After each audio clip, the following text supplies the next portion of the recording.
Jelang libur akhir tahun, arus kendaraan menuju kawasan Perayaan wisata. Tahun Baru 2026, rekayasa lalu lintas dan sterilisasi jalan dilaksanakan pada Rabu, 31 Desember 2025 pukul 14 WITA. Berikut rekayasa lalin yang telah disiapkan di seputaran Pantai Kuta.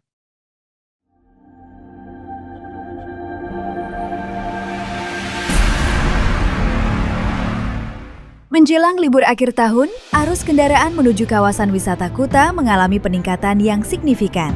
Untuk menjaga kelancaran dan keamanan, Satlantas Polresta Denpasar menerapkan rekayasa serta pengalihan arus lalu lintas di sejumlah titik dengan tingkat kepadatan tinggi yang berlaku mulai pukul 2 sore.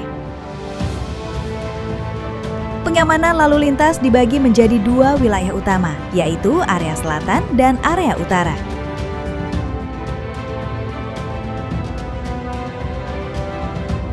Di area selatan, titik blokade diterapkan di Simpang Pasar Seni, Bimo Corner, Simpang Singosari, dan Simpang TL Raya Kuta.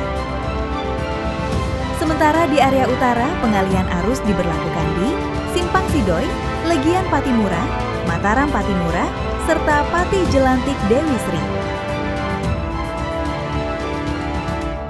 Setiap titik pengalihan ini berfungsi untuk mencegah pertemuan arus kendaraan dan menjaga distribusi lalu lintas tetap seimbang di kawasan padat wisata. Rekayasa ini mencakup jalur Pantai Kuta hingga Ground Zero dengan ruas jalan terdampak antara lain Jalan Pati Jelantik, Jalan Raya Legian, Gang Patimura, Jalan Raya Kuta, Jalan Pantai Kuta, dan Jalan Dewi Sri.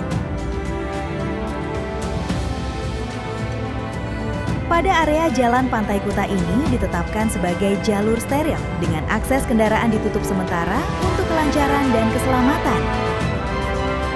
Petugas Satlantas telah disiagakan di titik-titik strategis guna memastikan arus kendaraan berjalan aman dan terkendali. Langkah ini diambil agar mobilitas masyarakat dan wisatawan di kawasan Kuta tetap lancar selama malam pergantian tahun. Demikian yang dapat kami informasikan, selalu patuhi aturan lalu lintas dan arahan petugas demi keselamatan dan keamanan bersama.